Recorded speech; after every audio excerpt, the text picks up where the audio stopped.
Okay, thank you very much, everyone. You're very welcome to today's event. My name is Angelo Hurley. I'm a lecturer in tourism here in WIT in the Department of Languages, Tourism and Hospitality. And thanks to Ciara for asking me to kick off today's events. Thank you.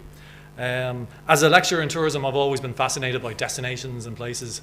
But those places that intrigue me most are the places that take some effort to get to. Where you have to have some sort of personal investment in, or where there's a risk attached. So I kind of invented a phrase that I stole from slow food, and I call it slow tourism. And slow tourism to me is the best kind of tourism. It provides cognitive, emotional, and physical benefits that most other travel doesn't provide. Machu Picchu is one destination that, because of my interests, is something that always intrigued me. And it's now one of Peru's most important visitor sites. Despite its location, and probably because its location, it's very popular. 4,000 visitors every day at times visit Machu Picchu, so it really is almost a mass tourism destination. Because of its location, it's really popular. Because of the mystery surrounding it, even today, after 100 years of excavation, archaeologists still aren't quite sure what Machu Picchu was used for, or why it was abandoned so suddenly.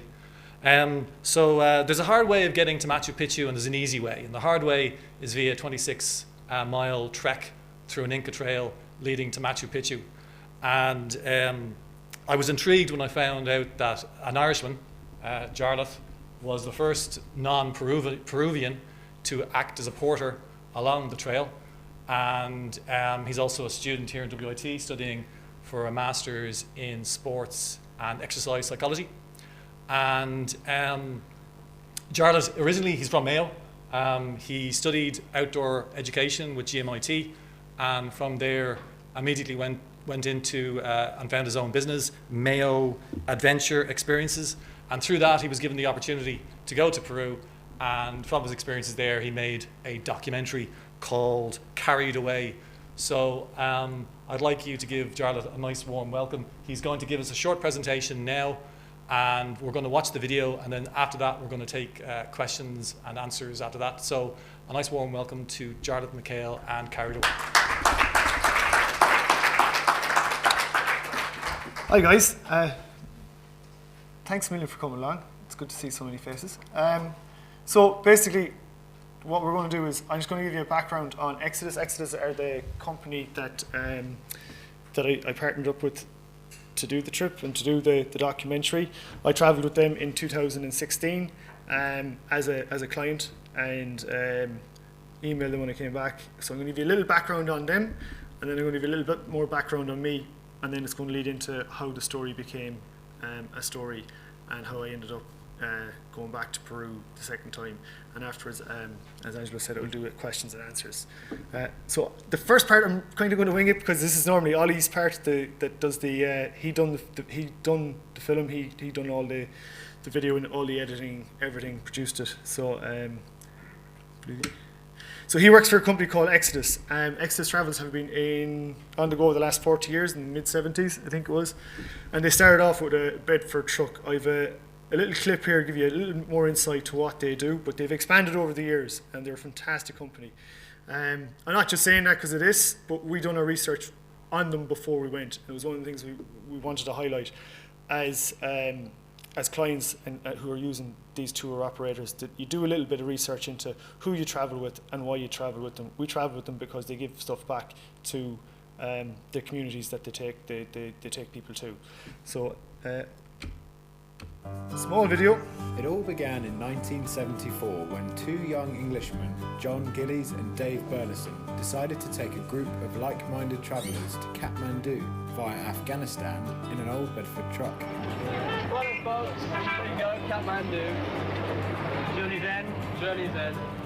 Overland expeditions back then were unplanned, unscheduled and unbudgeted. It was an amazing opportunity to see parts of the globe before they entered the modern world. 40 years later, Exodus now offer 500 holidays to over 100 countries across all 7 continents. Our passion for adventure travel burning brighter than ever before. With over 30,000 customers travelling with us each year, we are the UK's leading adventure tour operator, pioneering global adventures since 1974.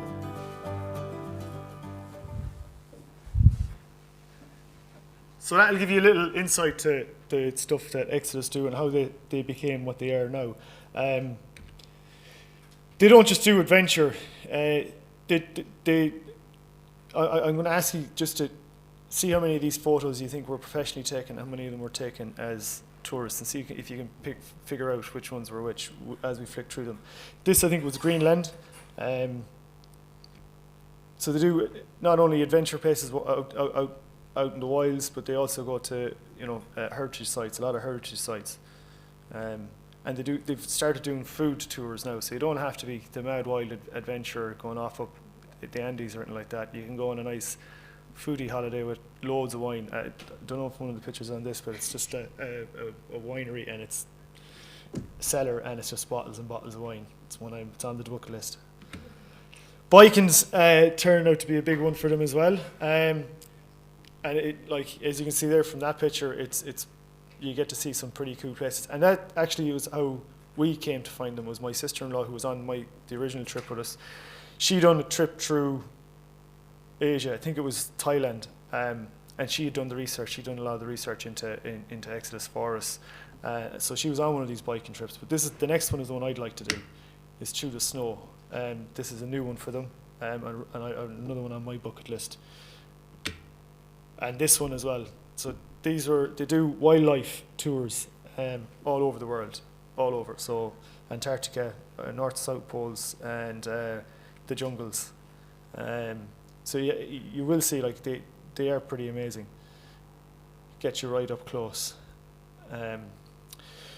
But what they do as well is they invest in the local operators. So this is another reason why we really picked them, was because they give a little bit back to the people that they hire on the ground. So all the training, all that stuff is provided by Exodus and by Peak, which is the company in South America that we used, that they used and I worked with.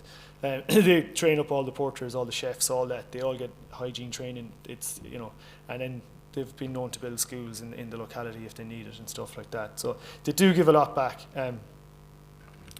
But it's those tour guides that get you into spots like this. It's local guys that get you into spots like this. And that's probably why I have a connection with them, is because there's places around Mayo and probably around Ireland, like I'm sure there's spots down here and further afield, but there's spots around Mayo that I'll bring you to that you probably won't get off your normal Google Maps or whatever. So these guys, that's what they do. They invest in the local guide to get you where you need to go. Oh yeah, this is when the Finland. snow comes, that's when I'm truly at home. It has been said us Finns usually ski before we can walk, but for me, my love for winter runs deeper.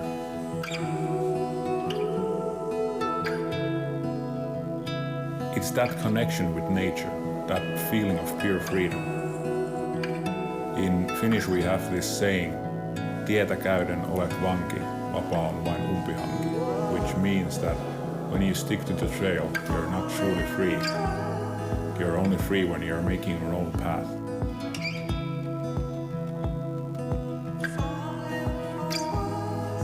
I am so lucky to call this my job, and being able to share my passion with people is the best feeling. I am Henri Suopanki, an Exodus leader. Come and join me in Oulanka National Park in Finland, and I'll show you my world.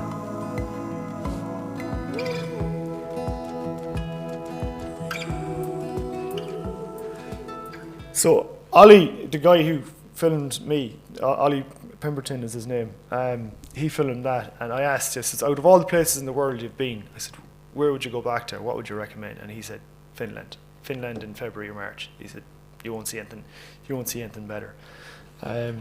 So that's basically the background to Exodus. But this is a bit about Peru. So this story isn't about me. I want to kind of clarify that from the beginning. This isn't, this is about the 2,000 guys that make this trip possible for so many people. As Angelo pointed out, there was 4,000 going to Machu Picchu a day. There's 500 on the trail a day. So 500 on, 500 off. And they have invested heavily in maintaining Machu Picchu, and their services are just phenomenal. So this is actually one of the campsites. This is the last campsite on the trail with Exodus.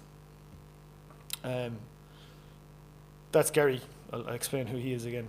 It makes no sense at the moment, but really cool guy. But this is all part of thing. So this guy here, he actually walked up the hill in front of me when I was doing the trip. So I'll give you an idea of why it's important to research who it is you're traveling with.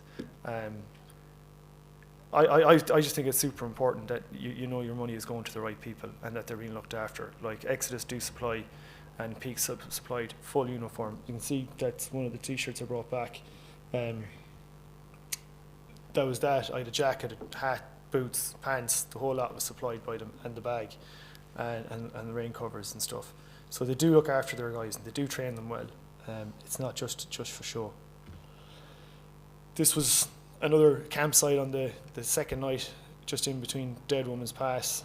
These are the type of views that you're going to get to see if you ever decide to go to Peru. It's fantastic. That's the Milky Way, just above the mountain line.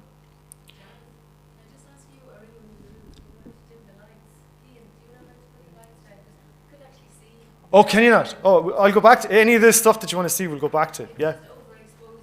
Yeah. Absolutely. Steve said we can't stop the lights because of the camera.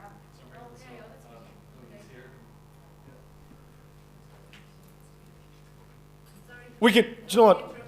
You can send us the pictures and we can. I'll put them together, or else we'll stay. I'll stay a little longer afterwards. If anybody wants to see them afterwards, I have no problem hanging around. Like, yeah.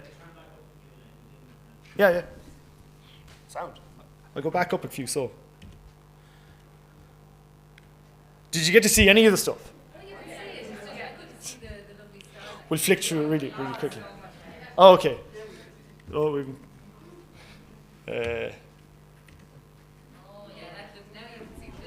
Yeah, so that was the Milky Way. I'll tell you a story about that when I get to my slides about one of the campsites. It's a phenomenal place, but I mean the world is a phenomenal place if we just get outside our little bubbles and travel a little, get out of our comfort zones. Every time you walk around the corner over there, you see something different. And even the second time I went, it was completely different. There was views I didn't get the first time that I got the second time, and vice versa. It was just fantastic, like. And I'd say that's the same day in, day out. This is the beginning of the trail. So you get to a place called Kilometre 82, and we met the gang there. I'm pretty sure you can pick me out where my hat blends into my face. Yeah.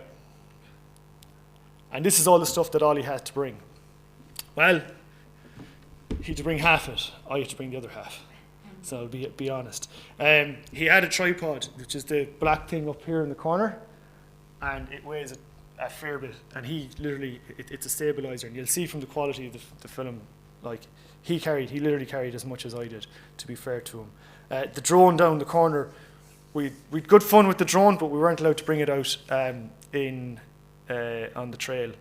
They just wouldn't allow it around any of the sites. We got chased out of a few places with the drone flying. It was adventurous to say the least, and we nearly had it taken off us at one stage, but that was a bit of fun.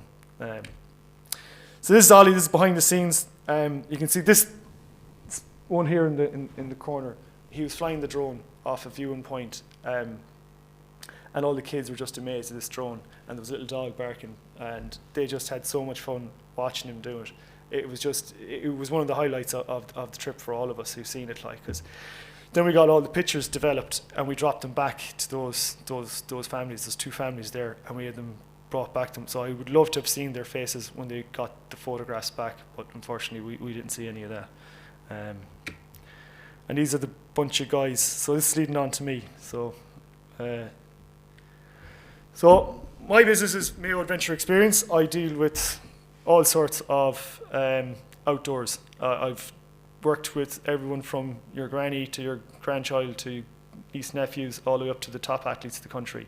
That's the Westmeath football team in the bottom corner there.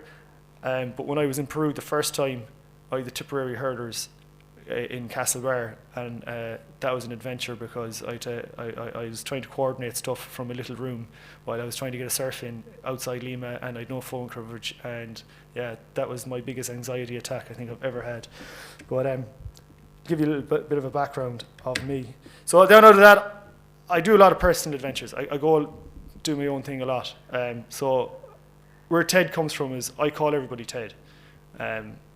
I've only actually met one fella called Ted who actually was in my class here. So it was kind of every time somebody called Ted in the class, I was looking around. Everybody at home calls me Ted, and that's where Ted's adventure comes from. So there's some of the adventures I've done. From climbing in Scotland, snow climbing. I love snow climbing. It's a cool thing. And it's only a short journey away, so you don't have to go halfway around the world to get a little adventure. The picture of me in the middle there, when I'm standing like that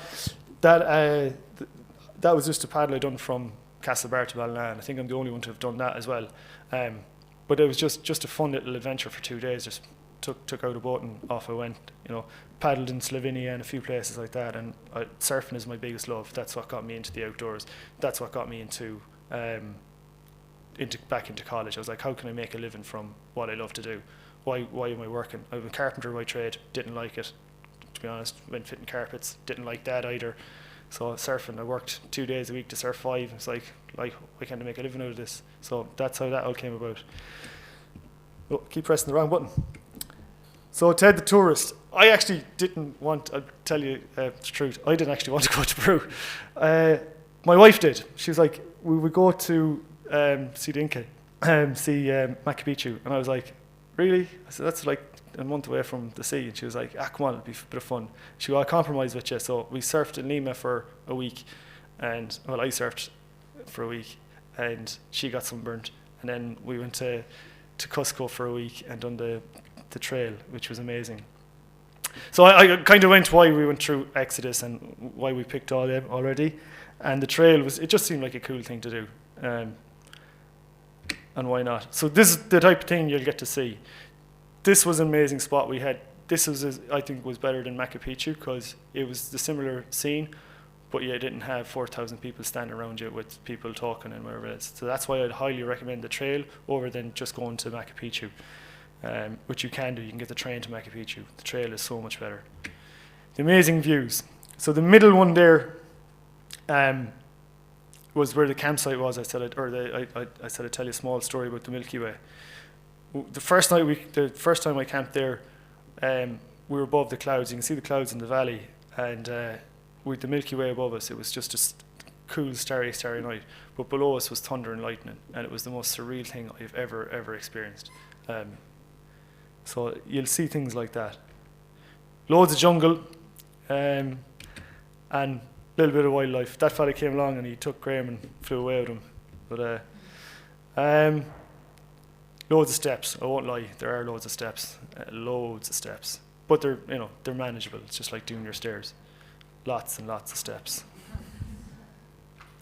Campsites.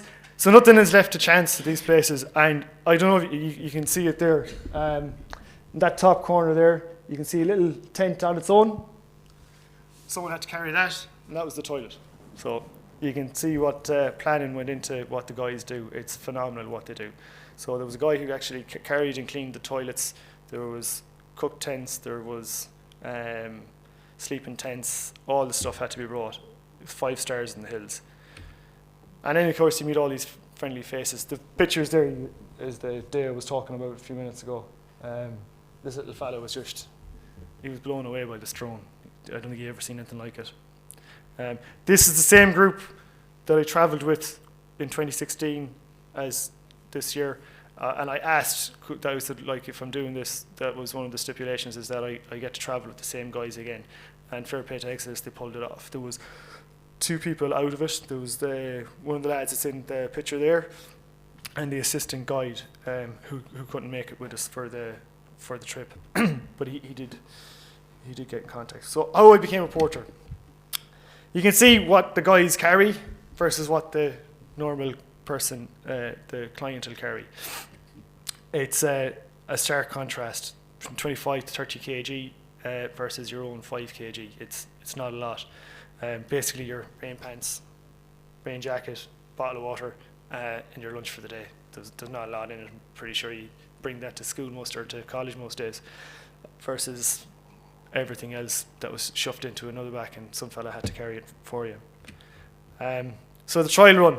I was walking around the campsite one day on our second last lunch stop, or third last lunch stop, second last lunch stop, and I said to Wilmer, who's the guy there at the red bag, I just asked him, any chance you could just try on the bag and see what it's like? And he said, I'll ask Louise. And Louise said, yeah, that's fine. I said, can I do a part of the leg? Because, what's the point in just trying on the bag for show?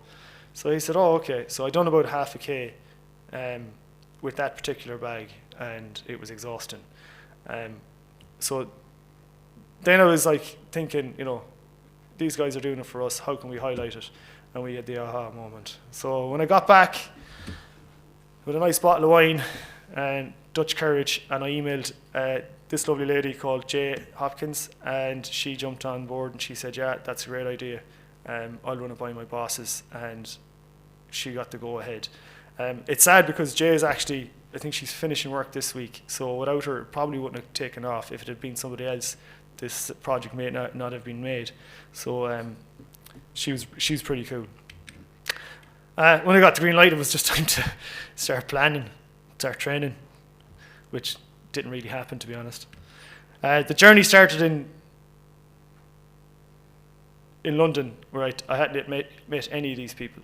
So I had to fly to London, and then we flew from London to Colombia. So my first time meeting Ollie was in this picture. We met about 4 hours before this, and then we were on a plane, and we had to get along to make this project work, which we did. He's an Isle of Man, so he's another Celt. He's a good fella. We're good friends now. This was meeting the gang. So we landed. We were straight into film. We got 3 days in the Sacred Valley, and the day before the trip, I met the gang. And this is their village. So this is the bunch of guys, or some of them, and it's up in their village in the Sacred Valley. So they live at about 3,800 meters above sea level. And when we were doing this, my backpack was probably the same weight as that. And this was before the day before the trail started, and I was completely out of breath. I hadn't done from here to Centra. I was knackered. So a bit of reality set in then, and I thought, what am I letting myself in for? We're going to go into the start of the trail, but before we do, just a few people I like to acknowledge when I'm doing any of this is thanks a million to the following. One is Waterford IT. Thanks a million for having me down, and all you guys for turning up. Obviously, you couldn't be doing these things without you, and your support. The support has been absolutely fantastic since the video was made, and even since the trailer went out. It's been seen by over 200,000. And we've been nominated for a couple of awards since as well, so we're kind of excited about that. GMIT, so two ITs that have given me an awful lot in the last 7 years. Well, I wouldn't be where I am today without either of them, and especially the GMIT for helping me with my business and everything else, and giving me the tools to do what I done in Peru. Abbey Travel, who sponsored a lot of stuff as well, and the Lennon Hall, which is a home place, who sold out the venue for me when I was showing it at home, so they were massive support. Jay, state the obvious, I just said it again, that without her it wouldn't have happened. These guys are the team that was in Peru. So Wilmer was our guide. The first year and the second year, I requested that he lead the thing in, and we were actually his first group he was first time doing a lead on the trail was with us. So it was pretty special to go back and meet him. Maritza, who organised an awful lot of stuff on the ground in Peru for us. ACS, who was a park ranger for 15 years and a tour guide as well for about 15 or 10 years, I think it was. And the three of them have been park rangers or park guides for a very long time. Gary Cohn, who I mentioned a few minutes ago, Gary's the manager of these guys. He was newly appointed to the job this year, and he actually wanted to do what I was doing. He didn't want to do it as a documentary. He just wanted to do it because that's the type of boss he is. It's a team effort. It's not about I'm going to give you orders or anything like that. And that's just the way he is. He's a fantastic guy. He's South African English I think New Zealand. There's a couple of mixtures in him, but he's a really cool guy. Ollie, I think you'll agree by the end of the film that he's done a fantastic job. He was a great guy to work with, and I'm looking forward to doing a few jobs with him in the future. And none of it would have been possible without this lady who's my wife. She was the inspiration to get us as far as there the first time, so hats off to all them. I'm not going to bore you with any more. Thanks and enjoy the show. I'll have a few little behind the scenes stories, but we'll talk about them afterwards if you want to hear them. And by all means, think of questions and I'll try my best to answer them. Okay? Cheers.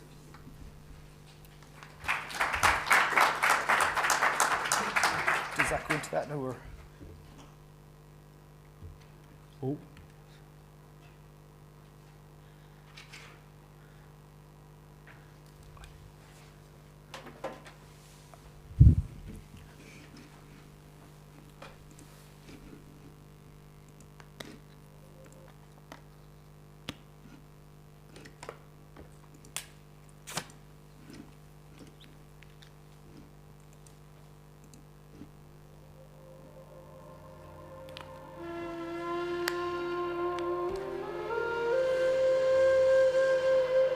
In 2016, Jarlath McHale trekked the Inca Trail and an idea was born.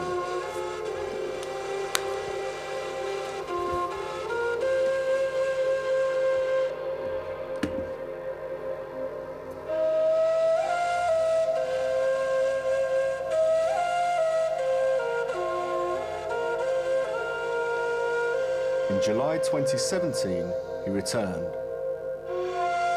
This time as a porter. This is his story. It's all whole system goes now.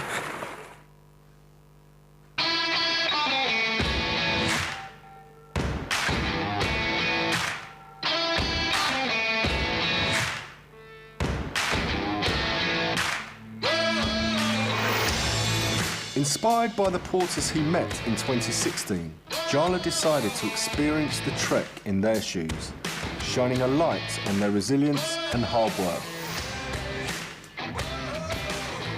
Jarlath runs his own outdoor adventure centre in West Island, so he knows a bit about doing a tough job. But with the high passes looming, it starts to dawn on him that this just might be his toughest job yet. Daunting, to say the least. Considering we have to go over one of them, and I think it's that one up there. So yeah, I'm optimistic. Let's say that. Just trying to stretch out my shoulders now. We've got some good news for you. Well, I got a bigger piggyback up the Dead Woman's Pass. Now you got to go to work. Yeah, I thought that. After completing the day's route at top speed, work has barely begun for the porters. They still need to set up the tents and get ready to welcome in the trekkers. And there's nothing more welcoming than a hearty three-course meal. Particularly impressive when it has been produced for 16 people on just 2 camping stoves. Only when all of the clients have gone to bed and the washing up is finished can the porters finally call it a day. Six. Oh, there's 6 of us. Atención, va a dormir. Atención. So this should be fun. Every morning before setting off, each bag is meticulously weighed to ensure everyone is carrying the right amount. It's head porter Luis's job to make sure nobody takes on too much or too little. Just when I didn't have enough weight, they go giving me more today. Fair's fair.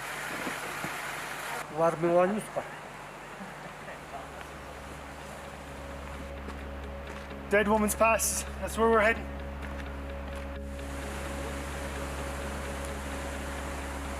In case you missed it, I got my new nickname, Phantasma. The guys were all calling me through, which translates into ghost. Kind of apt. A milky white boy walking with these. Yeah, I think it's a catchy one that's going to stick. Vamos, fantasma. Oh,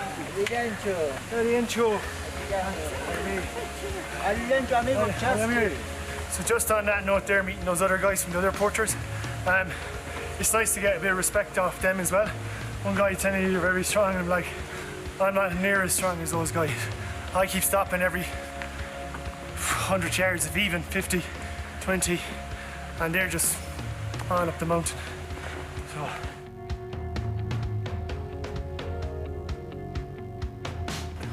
Now the altitude is really kicking up. It's quite hard to breathe.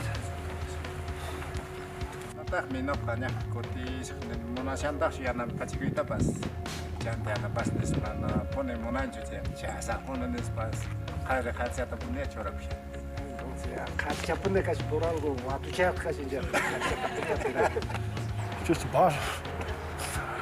Thousands of people make the Inca Trail trek each year. They typically complete the 43-kilometre mountainous trail in 4 days, but few of them could do it without the support provided by the porters. The view from Dead Woman's Pass, it's just like, it's amazing, you know, breathtaking. Even though I've had my breath taken the whole way up it, yeah, it was fantastic. So, cruise on.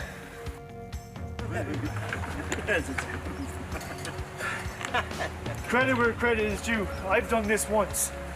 These guys do it time in, time out. It's probably the toughest day of my life. It broke me. So all I want to do now is just collapse. Like, I have to do this. But like, have a look around. They're all waiting for me to dish this out, so better get back.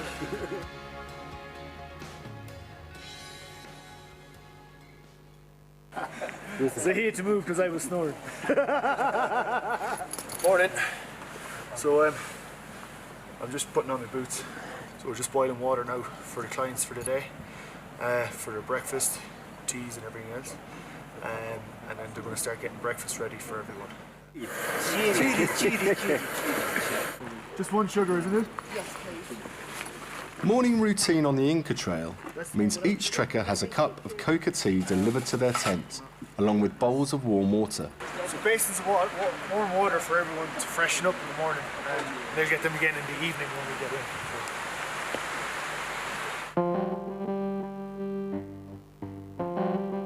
So day 3, and my pack with the weight and the bouncing coming downhill has just come apart. Let's see if we can fix it. My strap is broken twice this morning, and we're just going to get fixed up. There you go. I know I have my watch on because as if I need to know the time. Let's rock and roll. Day 3. The sun is out. Yeah, almost. He's pulling me up the track. Almost.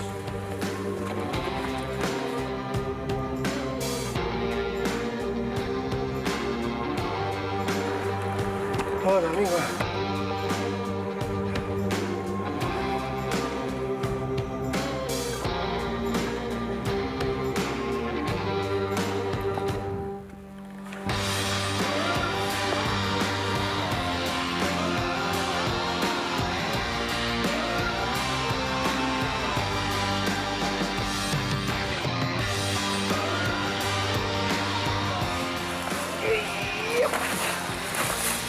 And I broke my strap again. He's getting a bit pissed off with all my stops. Well, I don't blame him, but I ain't used to this. And this will show you how tough it is. He's nearly twice my age, and he's like, get up off your arse. Stop whining, stop whining. How old is he? He's 58. Vamos.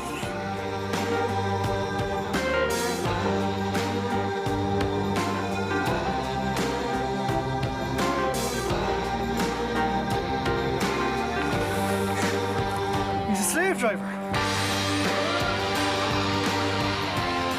Just march. Fantastic.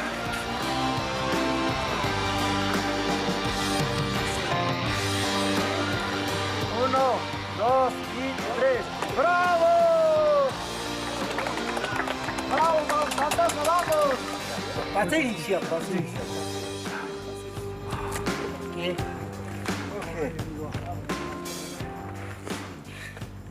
So that's 2 years in a row I've been with this fella out here, and he's just fantastic. I mean, you never see him complain. He's always smiling, and he's always good fun to be around. So I have a serious amount of respect for him. His work ethic, because his work ethic for one, but his work ethic because he only has one arm. Well, he hides it a lot, but he doesn't let it hold him back.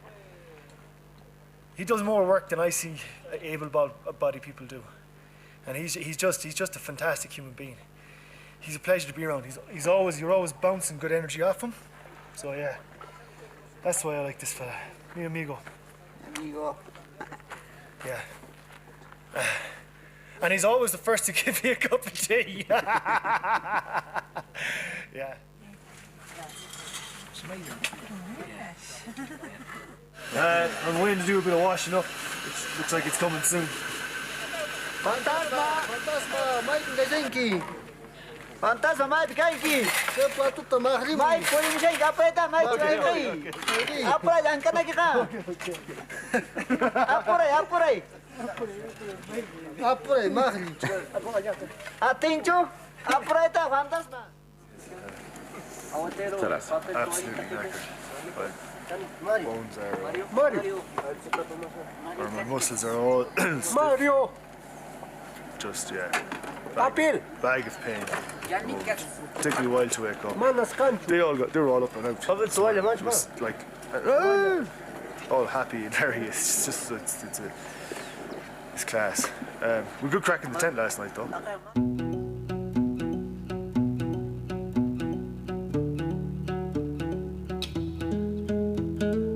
And let's hope my straps don't break again. Let's go.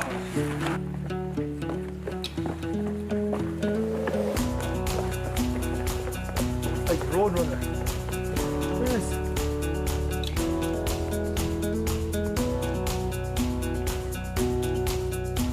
So the steps are just hacked out of the, like, I have no idea how you run down that. And no way.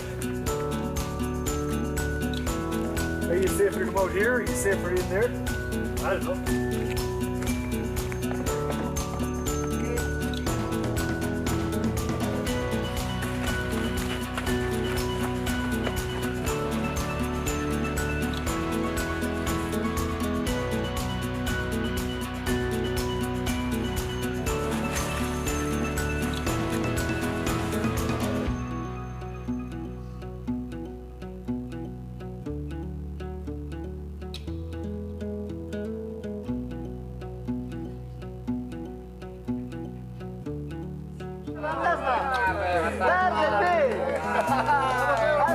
Así quieres trabajar.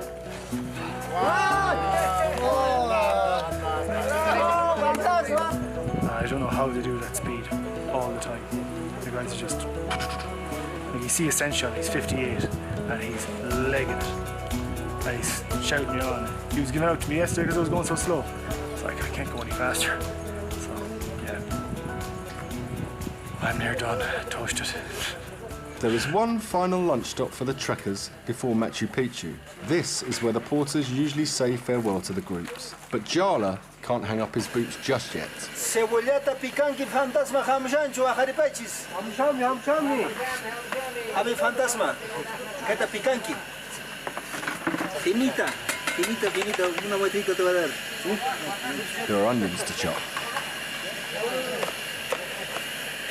Okay. So I've got to chop my fingers off. Sí, finita. All the soups. The salsa's most. Salsa. Yesterday's lunch. Lomo saltado. Один тачита нищанки. Ну каках нилянитах. Очудоспи то папунчис фантасмантисо. И нас по ну как хаваерани. Манасуна васапаман чунисpa.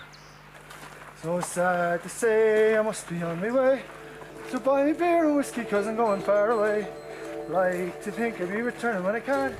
To the great boozer road, sunny like another hour and we'll be walking through the sun gate. Walking padres with amigos. Oh man.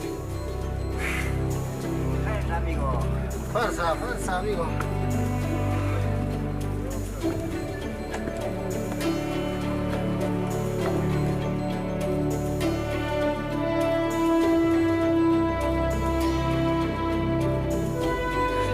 You say to go through. Amigo.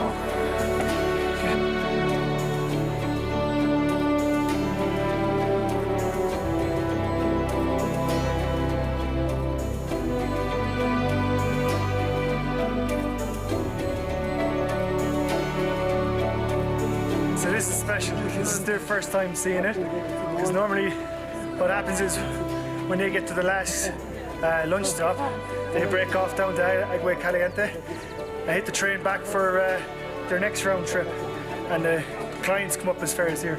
So the guys, it's the first time they get to see this, which is quite special. It's quite special for me to be sharing it with two guys like two native Peruvians. Yeah. This is special.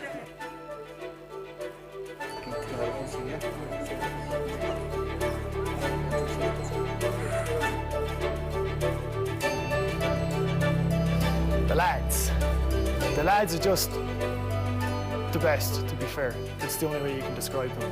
They're the life and blood of the Inca Trail, and without them, none of us would have done it. If you put into context the weights that they carry, no ordinary Joe Soap is going to do that. And the work they do is incredible. It's absolutely incredible. I respect so much respect for them last year, 2016, when I done it. And I have more respect now that I've seen what goes on behind the scenes. They don't get a rest. They literally plough on, and they plough on with a smile. And then, like, you take in context, if they weren't there, there would be no Inca Trail, there would be no tourism. Because who's going to come to Cusco to do the Inca Trail without the porters to carry all their weight? But these guys, they make it happen. They're only farmers, but they're magical. They're an extremely fun bunch. And their motto is, don't lie, don't steal, don't be lazy. And they really live up to it. They're as honest as the day is long, and they're as hardworking as you'll ever see. And it was an absolute honour and privilege to be the first non-Quechuan to walk with them as a porter. Not saying I'll ever be one of them and be able to do it week in, week out like them. Definitely not. They're just relentless at how quick they go and how hard they work. It's mind blowing. So, as much respect as I had for them last year, I can't even say it's double the travel. It's just way out there. It's amazing what they do. And without them, tourism in this region, I don't think it'd happen. So, hats off to them. They are the life and blood of the Andes and the trails.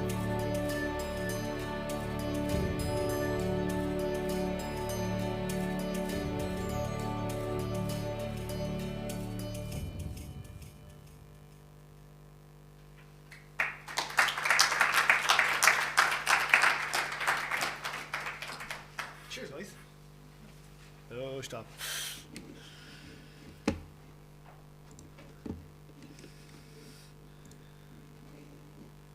So thank you very much. That was really interesting. The production values stood out for me in terms of the quality of the cinematography and the fantastic acting. That was real pain on their face. I know. I saw it. Yeah. It doesn't get any realer than that, to be honest. I suppose to put in the context of pain of everything, on the second day when I got to the top of Dead Woman's Pass, it looked all Hollywood-esque and everything else, but when I got that bag off, like when I got to the top of that, I was physically and mentally broken. And I had SAS, and I had Wilmer, and I had Ollie, or not Ollie, Gary, all wanting to take pictures of me by the post, where it's the thing, and all I wanted to do was lie down and cry. I was just, yeah. So in the end, I got a quiet moment, and I was just never so physically or mentally drained in my life. And to do, like, the year before, I had no problems. I was going up, dropping off my bag and going back down to help my wife and her sister and whatever else. But this year was just like, it was tough. Yeah, it was just draining, absolutely draining. Are there any questions? I'm sure there are. Are there any questions that? Yep. I just wonder, would it have been completely cuckoo to use poles? I just know from carrying bags of ropes and climbing gear at altitude, I'd be broken if I didn't use poles. I don't use poles even when I'm just going for my normal. I know people do, but I brought, like when I was there before as a client. Excuse me. I actually hired out poles for the few days, and they never came off. They never came off my back. So it's just preference. I don't think you like. I tried running. There's a couple of the sections I did actually try sprinting down, and I thought this is going to end in disaster. I got to stop. So yeah, no, I left the poles at home, but everyone to their own. Yeah. Anyone else? Anybody else? I just know from doing a bit of my own hiking, I have a bag a bit smaller than that, and when you're carrying it, the pain just starts here and it doesn't stop. It doesn't matter if you take it off. The minute you put it back on, it starts again. How did you just stop any of that? You'll see in a couple of spots in the film where I'm just bent over, and that was all Ollie going, "Don't sit down, don't sit down." This is, you know, because he's in the English equivalent of the FCA, so he was like, "This is what we do in training. This is how you get over it." Like I'm not, you know, I'm fairly used to hiking and carrying those weights through the Bangor Trail. I've done that quite a bit. But that was the only thing you could do, was you just rest every once in a while. You can see all the, like, in a couple of the shots, you'll see the red marks. All the lads have that, and you don't hear them moaning. So I wasn't going to get any special medals. I signed up to do it and to highlight exactly what they do. So yeah, that was the only thing you could do, was just kind of bend over, take a rest every once in a while. But that was after 2 miles. That started to kick in, so after a while you just get used to it. Yeah. Yep. Typically, how long do you spend walking usually with the? I spent a little longer. I just wasn't as quick as everyone. I didn't really measure it. I know they reckon Dead Woman's Pass, they were saying, "Oh, we'll be up within 4 hours." I think it took me 6, to be fair. And going back down, going up was one thing. I found going back down harder. And you'll see as well that my bag, by the time my strap had broken the 3rd time, my bag was actually leaning off to one side, so it was absolute torture, absolute torture. But yeah, you'd be walking 5-6 hours a day. Yeah.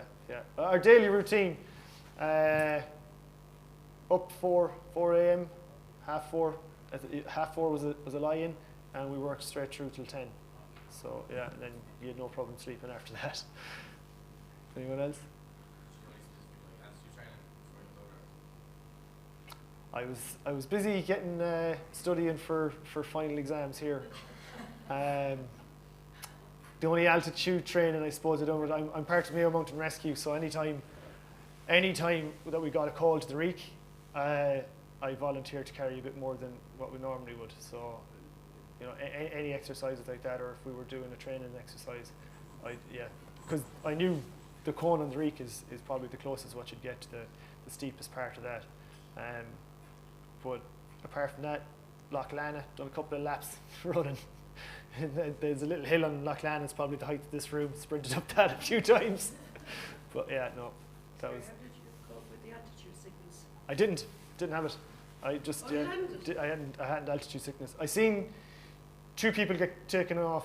One actually was in our group, and that was in the lunch stop of the second day on Dead Woman's Pass. I met one of the lads from our group getting taken away, and the day before the first day we met another guy being taken back down to kilometre 82. And what happens is they get taken back down the mountain by the assistant, and the lead guide then has to just look after the full party on his own. But once you're over Dead Woman's Pass, it's as much to go forward as it is to go back. And the ones that go back go to kilometre 82, get the train to Aguas Caliente, and they just sit it out for the rest of the party to come along, which is another 2 days. So it's not too bad. We both did, of course, Peruvian. Yeah.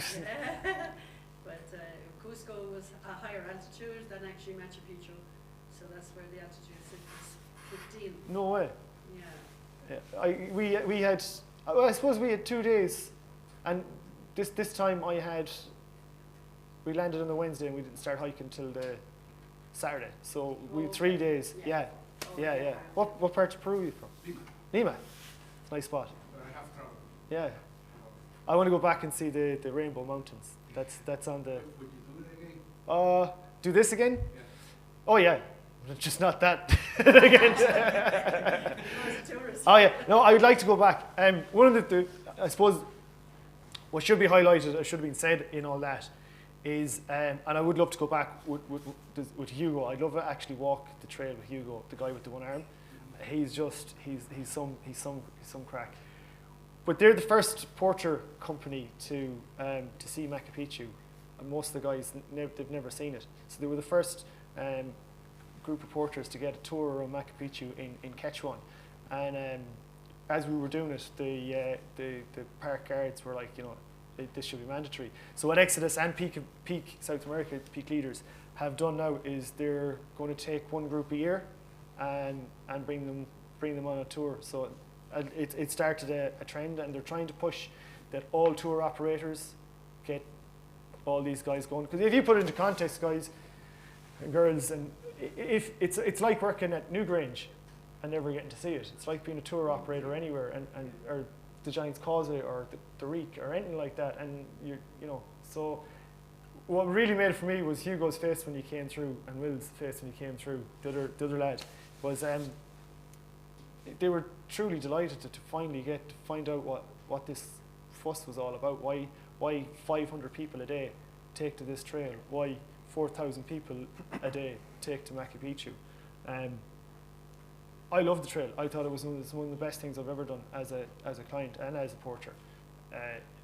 Again, I can't say like the views in it are just amazing, but I like my quiet time. I like wandering through nature, so it's just a place I like. So You should try Ancash.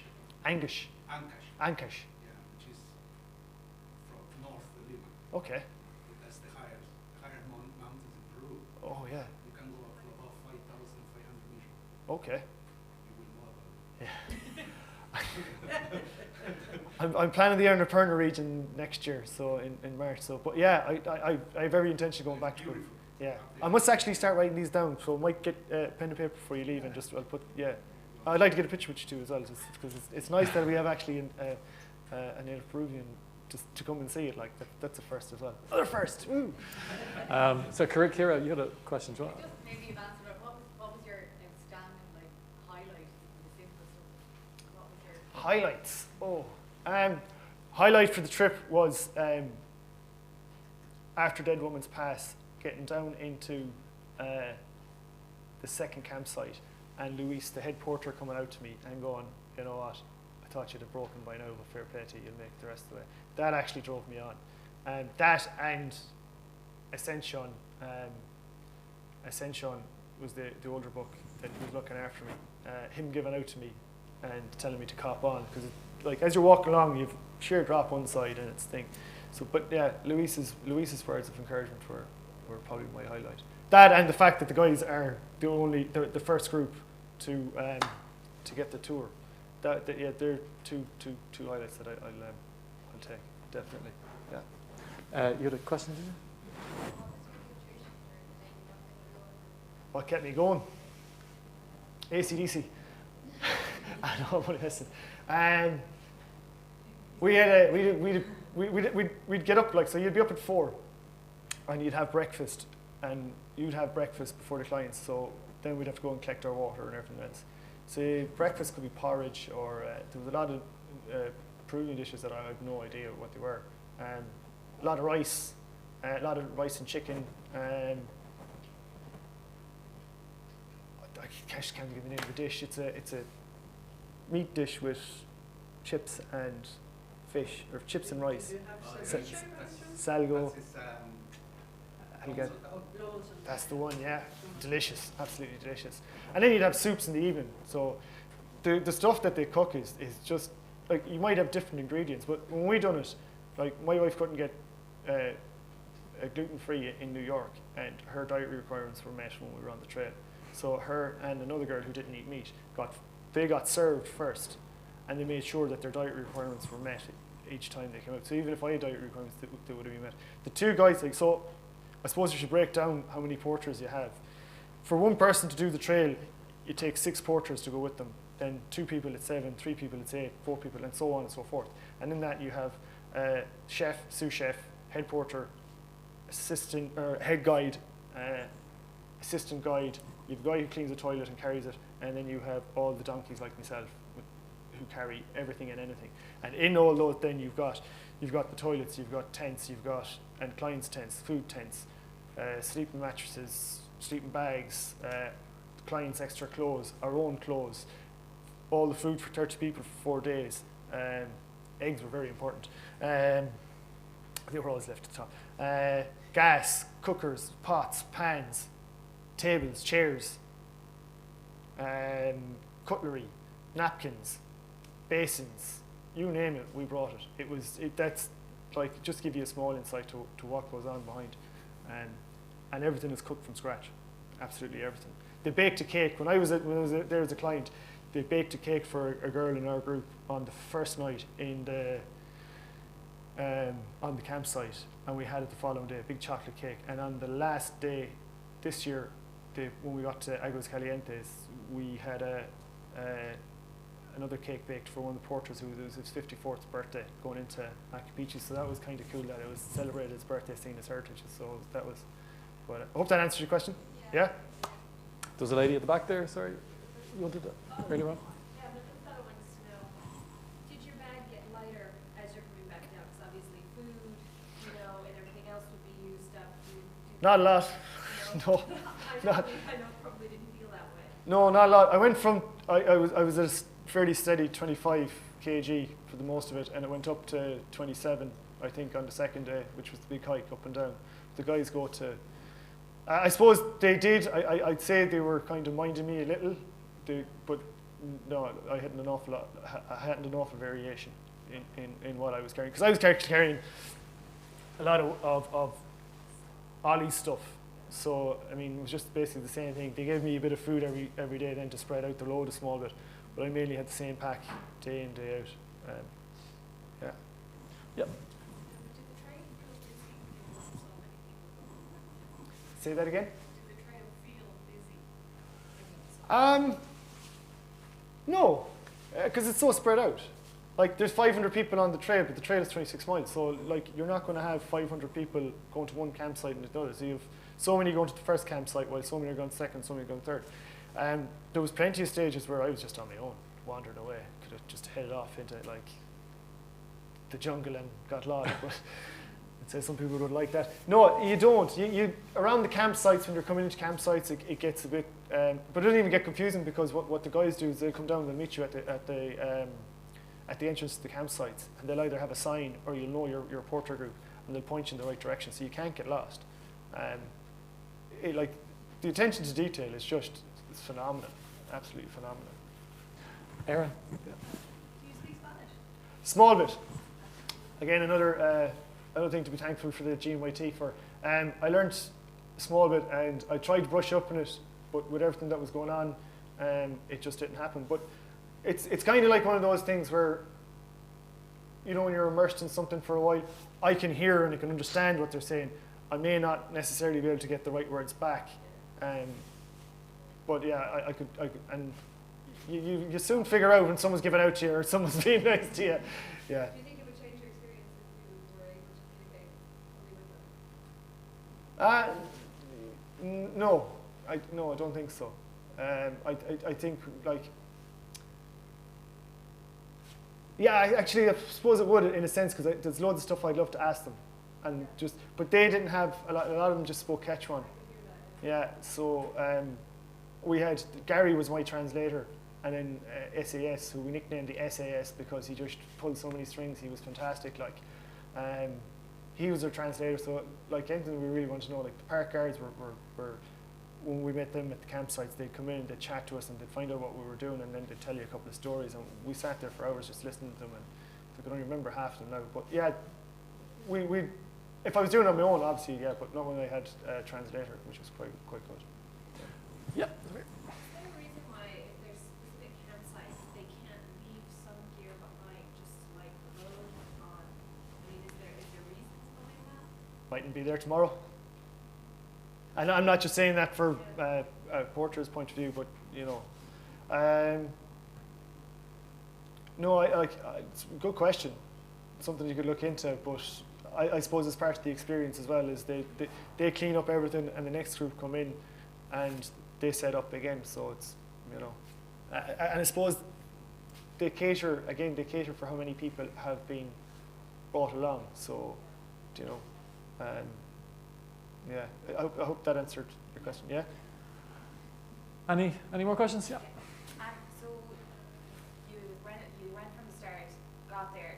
Did you have to go all the way back with all the gear then again? No, we get there then.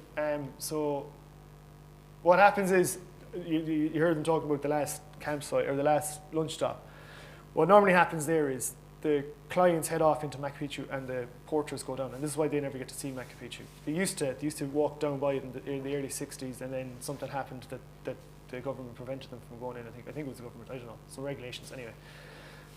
But they get the train. They go down then to Aguascalientes and they wait for the train. They camp down there for one day, and then they get the train back to kilometre 82, get their bus back to home. But this time then, yeah, we went through and we went down. But yeah, they don't have to carry everything back. They'll just take all the stuff, all the extra stuff, like off the clients. So that kind of ties back into, does the pack get lighter? It probably doesn't, because any of the extra stuff that's left over, the extra tents or bedding or any of that stuff, bags, they're kind of given off and you're taken away. So does that answer? Yeah? One more? Okay. Well, just say on behalf of WIT, Jarlath, thanks very much for your story. That was fascinating. Really appreciate you coming down and sharing with us. Thanks to Ciara for organising everything, and our technical support was Cian and Stephen and Molly, and thanks to them for all their help. And thank you for your participation and your questions. Thank you very much. Thanks really, guys.